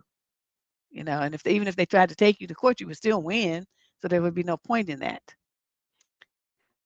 So it's not like, they don't want you to just be breaking leases on a whim. You have a very valid reason. And I would encourage you, especially like if you were my daughter, I'd be beating your ass for even asking this dumbass question. You date somebody for 5.5 years, you're only in the 22 to 27 age group. What the hell is your problem? You better get on that plane or get on that car, whatever way you're going, and go out there and make their dreams happen. He's not the only man in the world. There are a lot of great guys in New York, all over the world, just everywhere. So just meet one of them. Question number 17. This young lady's 20 to 34. Some issue. Am I wrong for wanting this from a relationship with a guy? I read a fictional book where a man was loving and possessive at the same time. He said that his woman belongs to him and that he will make her feel safe and secure and that he will do anything possible to make sure that no harm can reach her. I have never experienced this, and I'm wondering if such men only exist in fictional books, or are there really men who want to make sure that their one and only woman feels belonging and emotionally and physically safe? Am I wrong for wanting this? Is this realistic? Oh, some men do feel that way. They do feel that way. Oh, thank you, 2745. They do feel that way. They will do anything to protect their woman and their kids. They ain't about that life. You're not going to threaten my family. If you threaten my family in any way, their happiness, their physical safety, their mental health, anything, your ass is mine. So that, I mean, that in itself is not that unusual. Um, you just have to find a guy who has that kind of value system.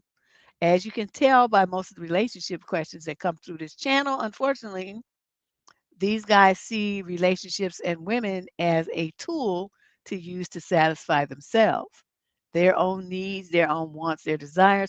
Women to them are a convenience. They're something to have that get their needs met while they get as much from the woman as possible while giving as little as they can to just to keep her on the hook. That seems to be more of a trend than the kind that you're talking about. But I have met men like that. Are you wrong for wanting it? Nope. Just letting you know that those men are kind of few and far between. But you can certainly look for them. They do exist. Question number 18. This young lady's 42 to 49. Summer issue. Do people ever date to marry anymore? I am female in my early to mid 40s looking for a serious relationship that will lead to marriage eventually. It seems like all the men that I've met just want casual or semi-serious relationships, but do not want to live together or to get married. I understand that people have been burned by divorce in this age group. However, I don't let that define me, and I'm having a really hard time finding someone who doesn't let that define him. I'm also someone who has my life together, and I'm told I'm attractive and young looking, yet it seems like the pool is bleak out there for others who are seeking real commitment. Does anyone date to marry anymore? If so, where do you find these people outside of church? I am not religious enough to attend church, and I do not want someone who is super religious anyway. If you do not want to date to marry, what are you looking for? Why don't you ever want to get married again? What is the upside for a woman to be with a man for 20 plus years without marriage, especially as we get older? There, I can just only tell you some people have said because their social security or whatever, so they stay single. They might live together, but they don't ever get married because then their social security checks go down. Why would a woman be with a man for 20 plus years without marriage? That's the reason. Or she's a woman who's been married before and she really doesn't see the need for it. I mean, seriously, I mean, once after you have kids, I mean, what's the point? I like, children to be born and raised within a marital structure. I prefer that. That's just my choice. A lot of people like you just old fashioned, don't matter. Maybe it doesn't, but I still prefer it. But if you're older and you're not gonna be having any kids because your ass is ancient, what do you need to be married for? What's gonna change for you?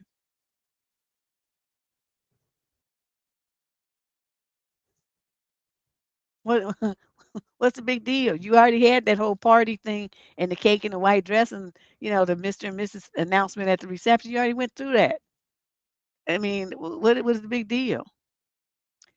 So you want to know if people date to marry anymore? Some of them do, but like people in their 40s, like you said, been divorced and had kids and everything. I mean, they don't feel as pressed to get married as young people do, especially young women. They feel like it's marriage is a milestone for them.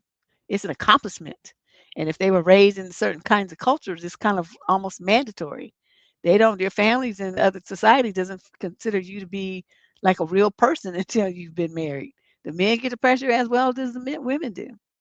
They get set up on, blind dates and arranged marriages and all that kind of stuff because in those cultures, being married is very important for continuity purposes of society and for families.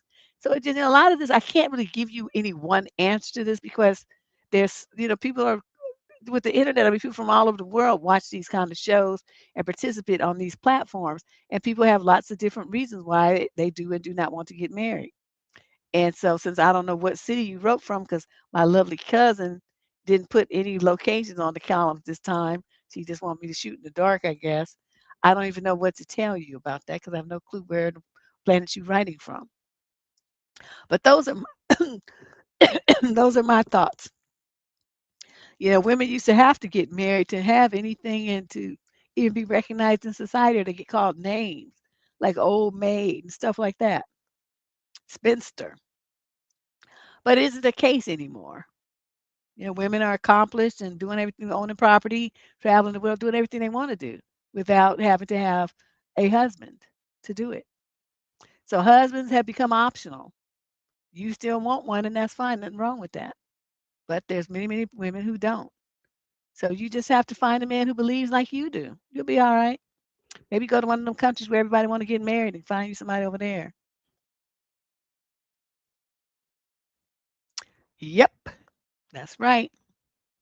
Question 19, we're rolling on down to the 25 questions that we have for today.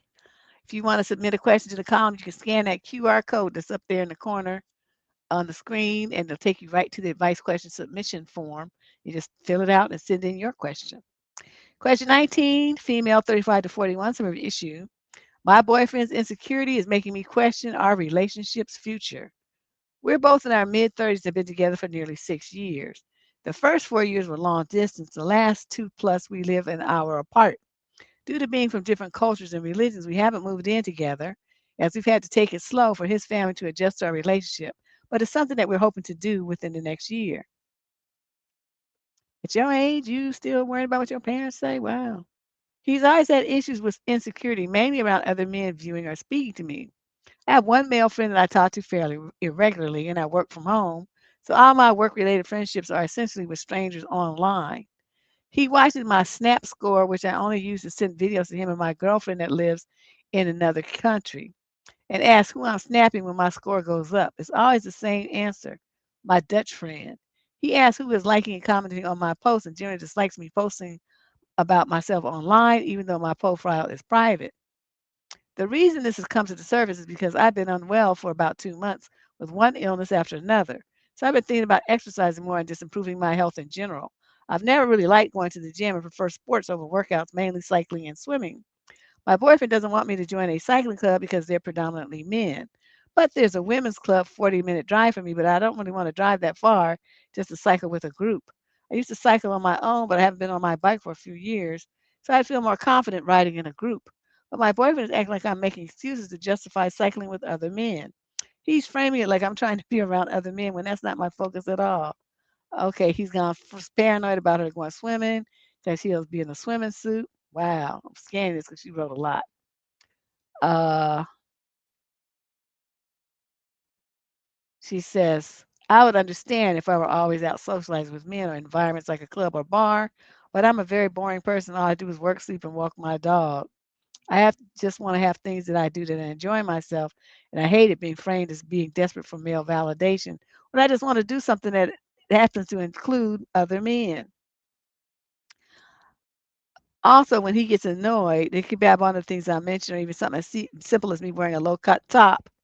He kind of nags me or says he doesn't have time to talk or ignores me to play online games. It's such minor things I don't really question it, but or ask if because he's annoyed about XYZ, or he'll laugh and say he doesn't care.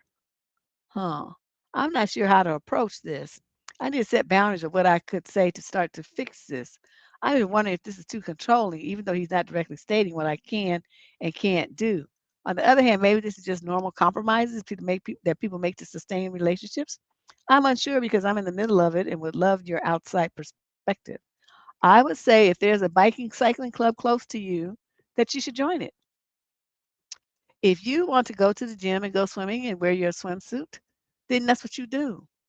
When you have a man who tries to control you, you say, "Look, I'm either going to do these things and we're going to still be in a relationship.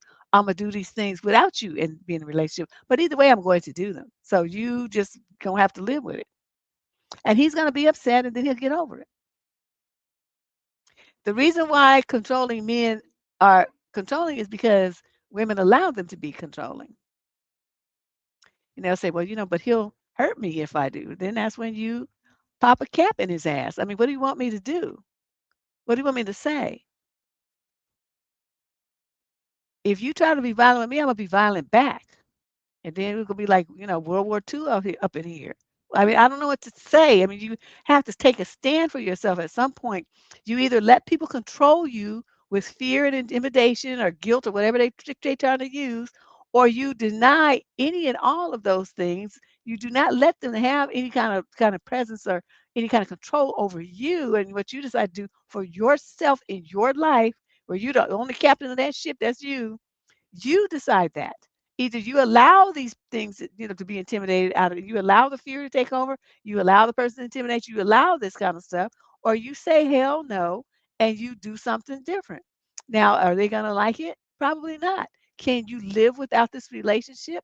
That might be the question at hand that you have to decide. Do I want to be with him more than I want to be, these other things to bring me pleasure in my life? You have to make that decision. I can't make that for you. I'm just telling you how I roll. You ain't controlling me. Don't threaten me.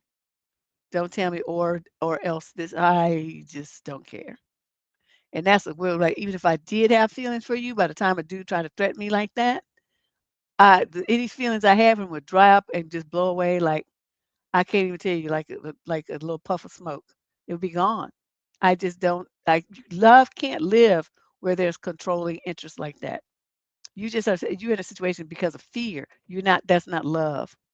So I don't know what to tell you, girlfriend, but so you just have to make a decision. If you really want to be with him that bad, then you do what he wants you to do. But if you want to be happy in your life, then you have to do what you want to do. And that might mean that you're going to be doing it without him. So those are your only two choices. Question number 20. I'm the lady's 28 to 34. So I'm an issue. I don't want folks bringing extra kids to my kid's birthday party, but people think I'm wrong. Yeah, my daughter's having her birthday at a local family fun spot, like better like Chuck E. Cheese, but less cool, like Dave and Buster's. They have laser tag, mini golf. I think she means golf, bowling, and an arcade area. We saved up and scraped so we could afford to have her party there this year. It is not cheap, and I am disabled while my husband supports our families almost solo. I am explaining the money thing because when you buy the party package, you tell them how many kids will be there And we got the one with up to 12 kids, including the party child. So she gave out 10 invites. I asked parents to text me and let me know if they are going. One of the first people to respond to the RSVP sent me a text saying that they were coming as a party of 5. I was really taken aback because it never occurred to me that people would expect all of their kids to be invited. That's pretty ballsy. So I wrote up this response to the parents when they RSVP. Thank you so much for responding. My daughter will be so happy when you get here. Their place will be set up for 1 hour of bowling. We'll have one lane set up with bumpers and one lane set up standard. After bowling, we will be taken to a party room. They will be providing pizza and soda. I will also be bringing some cupcakes. We will have that room for 45 minutes. While in the party room, I'll be handing out the play cards. We only have enough cards for the children that were invited. So if anyone brings siblings, they will have to buy their own playtime. It will not be in the party room either, as there's only enough food and desserts for the children invited. Then we will have 1 hour remaining. The kids can do laser tag, mini golf, and games in the arcade. So they will not be earning prize tickets while using the party cards. We can't wait to see you guys there. Oh, that was nice. You did good. Got the whole little agenda and all the stuff. Okay, that was good. Anyway, was that inappropriate? We used to have the orders kids part. Oh, I think she mean other. She made a lot of spelling typo. Other kids parties at a local park, but then random kids would start running up and grabbing food and cupcakes. And I didn't have a clue who those extra kids were. The parents would get angry at me if I didn't allow their child to participate, even though my child didn't even know theirs. This feels like the same thing. Deb, I can't be paying an extra $20 per kid that I don't know and didn't invite. Is this standard practice now? My daughter is 11. The next kid in that family is 17, then 21, then 23, and the 27 is the oldest. This is the very first time my youngest has asked for something like this for her birthday, and I want to make it happen for her. I can't afford to have any kids added onto the tab. I just can't. But honestly, I don't think I even should. Why is this happening? Because people are selfish and stupid. They don't be thinking. They looking at dropping off their kids and having a free afternoon while the kids are, at this birthday party for a couple of hours. That's what that's all about.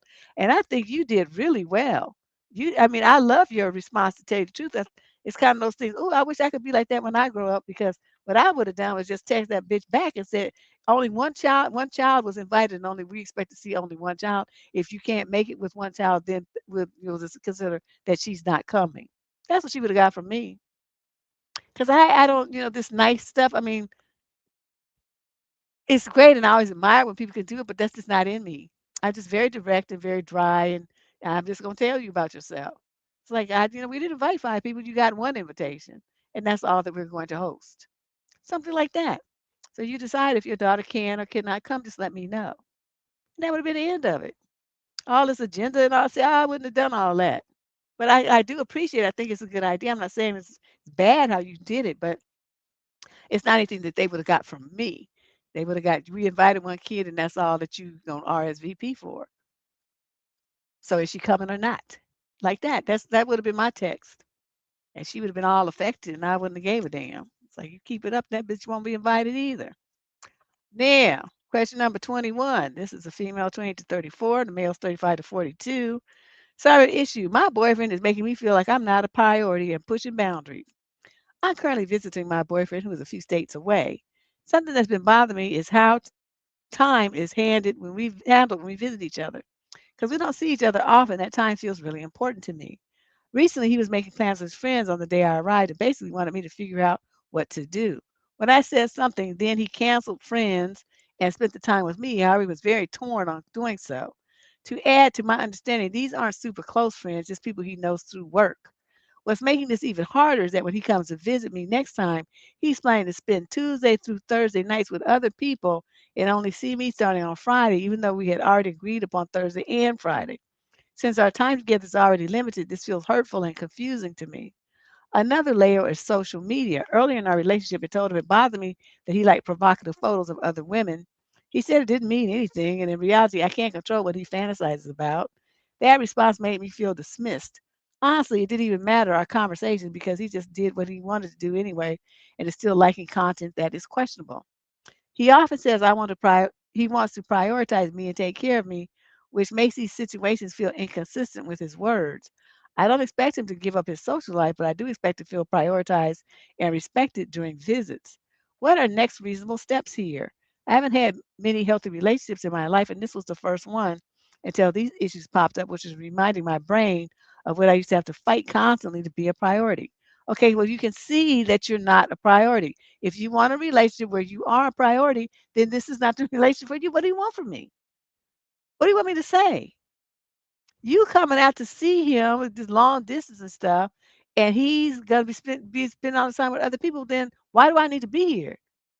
See, knowing me, I would have just got on the first thing smoking. I got back in my car and just went back home because I just don't see the point in being there to be in the place, the hotel room or his place, or wherever you are, by myself. I could be by myself in my house. Where I have all my stuff and all my friends and my favorite restaurants and my favorite coffee shop and all the things that I like. Then that's my life is there. So I would have went back home, and you stayed and you wanted to be prioritized. You're trying to argue with him about it, and he's doing everything that you asked him not to do. So why are you still there? You have to ask yourself that question. Yeah, I mean, you come all the way out there, and that's the best he can do. I don't know. I'm actually, what? I'm mad at my brother. My brother, the one that lives in D.C. He gonna call me. What day was that? Must have been Thursday. Maybe it was Wednesday. I don't remember. To tell me that he was in San Francisco. I'm like, "When did you get here?" Sunday. I'm like, "Well, I'm just hearing about it." I said, "Okay, well, he's an attorney, so I mean, yes, sometimes he come for business, he's got meetings or whatever, so I wasn't tripping too much." But then he started telling me about all these other stuff he's doing with all these other people, and even with people that he just met and going all to Napa, he's doing all this stuff, and he's trying to figure out how he's gonna, juggle around. How I'm gonna juggle my schedule around to fit in him juggling all these other people. I bowed out. So this is like the fourth time he's been here. I haven't seen him. He has all these other things. So just it just reminded me how she's expressing how she's feeling like she's not a priority. I think that's how I feel. Now that I tuned into it, I think that's how I feel. It's like all these people you just met are more important on your agenda than seeing your one and only sister. So I'm gonna have words from him. I know he's flying back tonight. He got a trial next week. I'll catch up with him probably after that, maybe next weekend when the trial's over. And then we're gonna have a serious conversation because this is unacceptable. This, like I said, it's like the third or fourth time he's been to the Bay Area, and I haven't seen him yet. So but this time, because he was going over his agenda on the phone, telling me all these different places he's going and all these people he just met, and they invited him here, invited him there. And I'm starting to hear where is the time where you making time to see me, and it's just not in there. So I'm like, oh yeah, I think that's how I'm feeling. I'm feeling. What did I just say? I'm feeling. I forgot. I'm not a priority. I don't like it.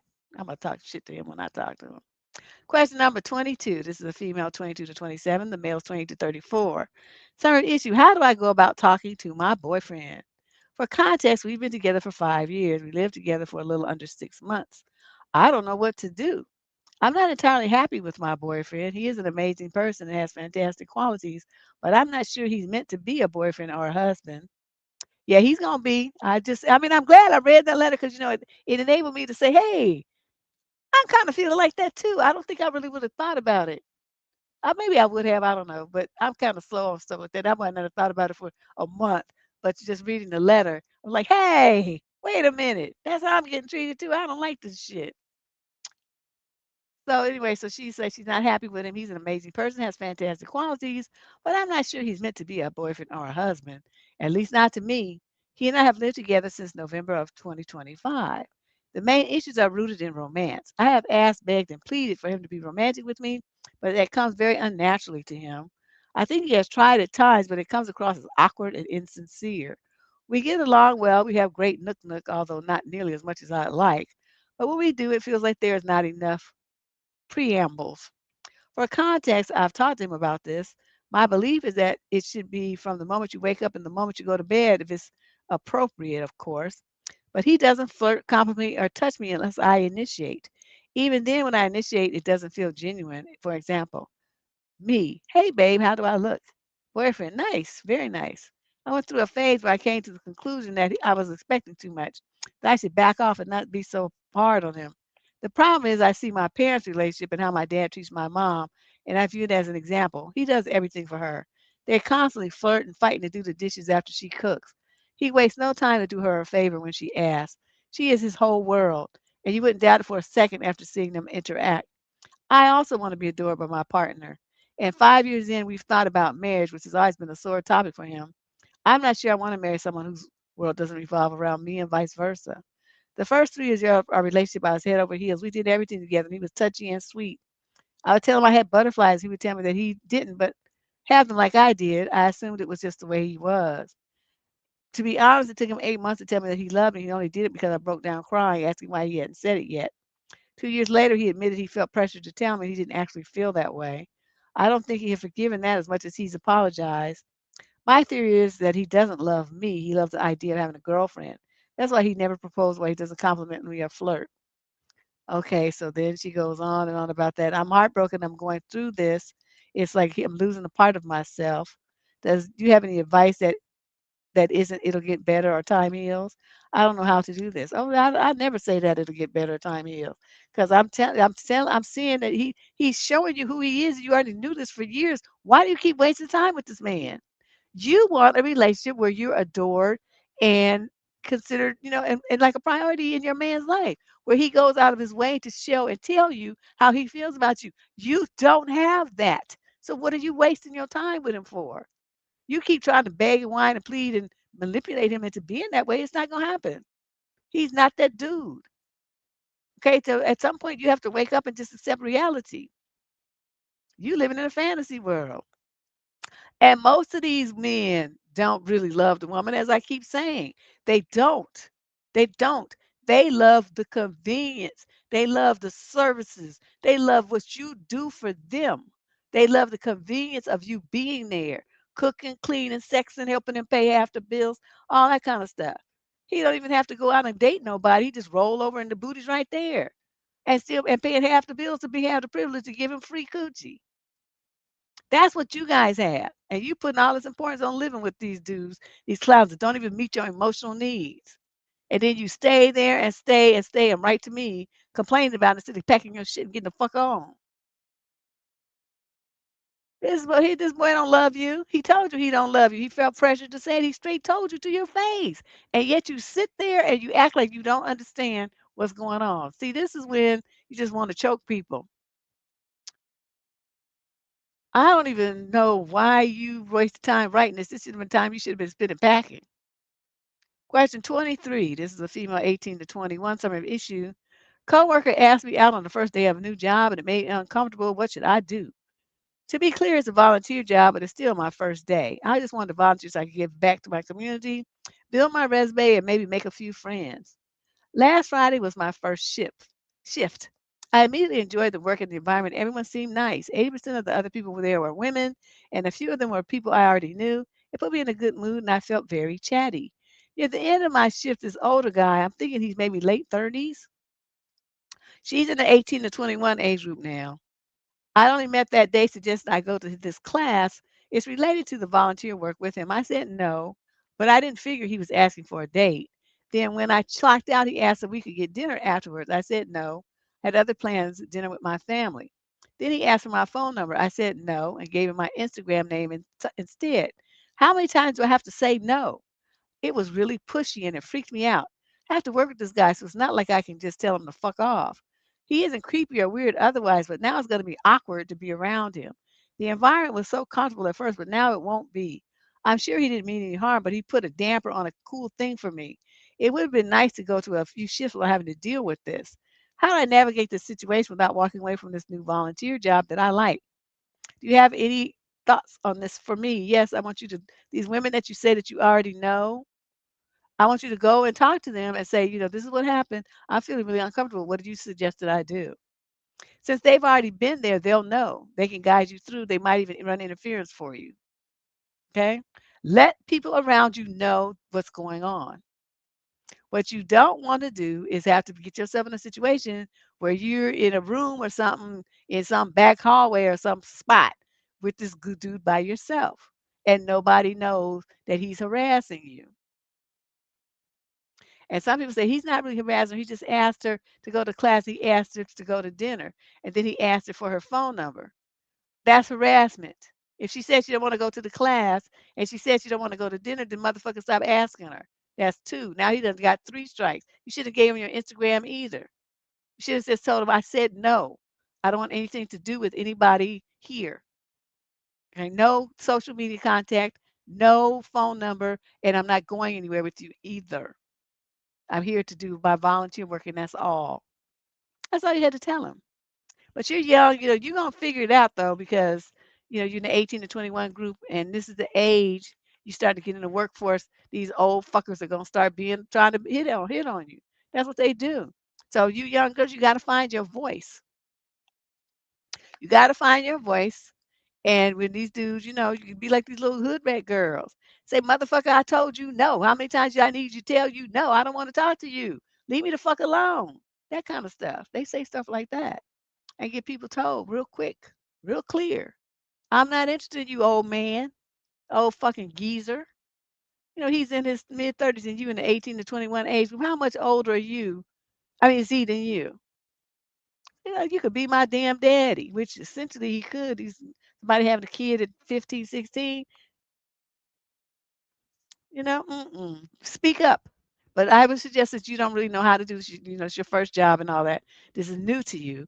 Go and speak to those women, those older women who have been there, and ask them for advice and ask what you should do. Okay? And then follow their advice. Question 24. This young lady is 20 to 34. Some have issued. What is single parenting like after leaving an unhelpful partner? What's it like being a single mom as opposed to living with a partner? I'm thinking of leaving my partner as he chooses to sleep in till 2 p.m. every day, and I feel like it's just another kid that I'm looking after. He does help with putting our 2-year-old to bed. So what? If you had an older kid, they could do that. I want to know what it's like being a single parent who was previously in a relationship. I can't tell you all the nuances of that, but I can tell you that if you have a parent partner who is not helping at all with the child or the housework, you would have less work to do if you kicked him out. Why do I say that? Because you just taking care of a little kid versus taking a kid and a man. Because a man's gonna make a lot more messes, and he's sleeping until 2 o'clock. That means he ain't working. So is he not bringing in no money? He just lazing around, and you taking care of him, and you've been putting up with that. And if you have somebody who's just laying around until 2 o'clock every day, why would you choose to have a child with a man like that? He's already demonstrated gross irresponsibility, and yet you allowed him to father a child with you. Why did you do that? You could already see that he wasn't shit. He ain't shit, ain't about shit, and not trying to do shit either. But yet you're going to choose him to be a daddy and then complain because he ain't a good daddy? Don't you understand that you fucked up royally here? You made a bunch of stupid decisions, and now they coming to bite you in the ass. If you wanted a helpful partner, that's what you should have got from the get-go. Then you wouldn't be having this problem. But it's not too late. You can kick him out, or you and the kid can move. Either way, you know, it's easier, like I said, because you only have to manage the needs of the child. You don't have to manage the child and the 6 foot tall child too. Question 25. This is a female, 28 to 34. This is the last question of the night. This lady says, I've divorced after just 18 months of marriage. I'm 29. I've been married to my husband, who's 39, for 18 months, but we were together for nearly 7 years. We live together with our 2 dogs, no kids. For the past year, I felt myself emotionally distancing from him, and now I'm considering ending the relationship. From his perspective, everything is probably fine, but I feel very differently. The issue is his anger. He is very easily triggered by small things, people's manners, driving, everyday situations, and this happens every single day. While it's often directed outwards, it impacts me too. If he's in a bad mood, he'll ignore me completely, sometimes for an entire evening.